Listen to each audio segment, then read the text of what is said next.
नहीं उधर ही आएगा, उधर ही अपनी सीट से ही आएगा, बोलते नहीं आ जाएगा, आ जाएगा, आ जाएगा। बोलो सर, आगे। सर, मैं इस बिल की मुखालिफत में खड़ा हूं। मैं आपके जरिए से मोहतरमा फाइनेंस मिनिस्टर साहिबा से जानना चाहूंगा कि आखिर इस ऐवान की कोई सैंक्टिटी है या नहीं है। क्या आपकी सरकार इस सैंक्टिटी को मानती है, नहीं मानती है? क्योंकि बजट तो आपने पास करा है अपनी ताकत की बुनियाद पर, अददी ताकत की बुनियाद पर। क्या आपको इतना होश नहीं था, इतनी दूरंदेशी आप में नहीं थी कि आपको फिर ये बिल लाना पड़ा? मैं फाइनेंस मिनिस्टर साहिबा से जानना चाहूंगा कि हमारे मुल्क में सरकार 10 से 11% खर्चा करती है इकोनॉमिक ग्रोथ के लिए। आप टैक्स कलेक्शन कम कर रहे हैं, इनइक्वालिटी, सोशल इनइक्वालिटी कम करने के लिए आपको टैक्स कलेक्शन जरूरत है, उल्टा आप कम कर रहे हैं। मेरा आपके जरिए से हुकूमत से सवाल यह है सर कि हमने इनडायरेक्ट टैक्स का जो ग्रोथ 17-18 में हुआ वो 5.80% है, और वही अगर आप 16-17 में देखेंगे तो 21.33% था। क्या यह सच है या झूठ है, वो अपने जवाब में बता दे। दूसरा सवाल मेरा हुकूमत से यह है सर, डायरेक्ट टैक्स कलेक्शन जो टारगेट था हमारा वो 13,35,000 करोड़ का था।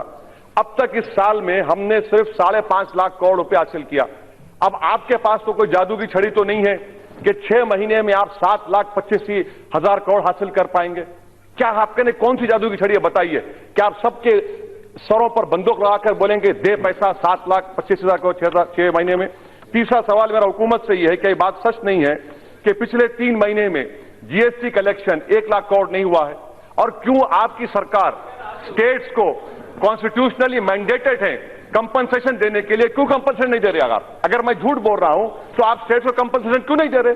कॉन्स्टिट्यूशनली मैंडेटेड है कि अगर स्टेट को हिस्सा नहीं मिलेगा तो आप देंगे, आप दे नहीं पा रहे हैं और आप ये बात कर रहे हैं।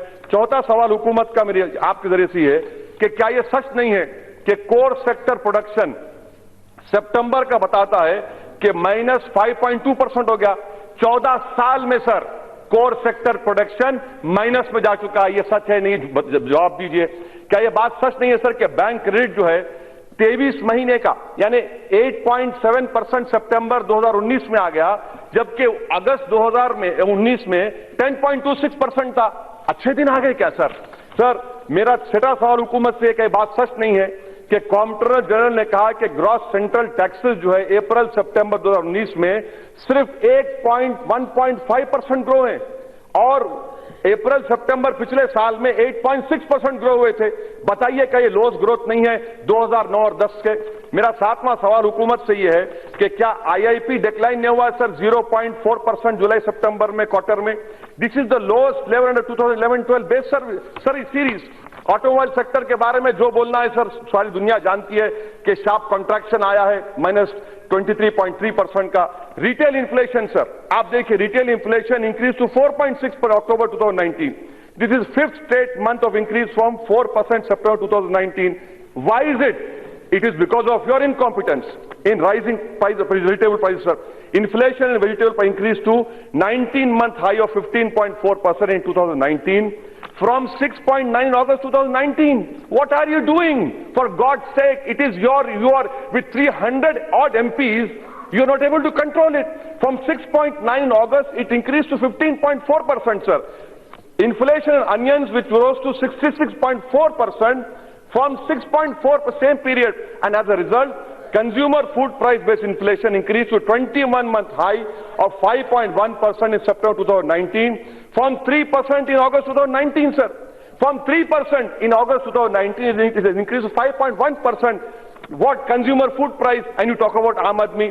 Sir, isn't it true that the Comptroller General of Accounts had also said that the cumulative growth in gross tax during the first 6 months of this financial year, April-September, was the lowest since 2009 and 10. Now, all these are empirical data. This clearly shows that this country is in recession. We are not having a chedin. Mr. Modi's face cannot revive the economy. You require brains. I'm concluding, sir. I want to know from the government, World Happiness Index, अच्छे दिन सब चंगा है.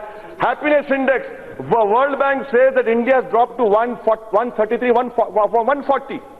We are worse than Pakistan. What the World Bank Happiness Report says, people increase in negative emotions, anxiety, sadness. I'm concluding, sir.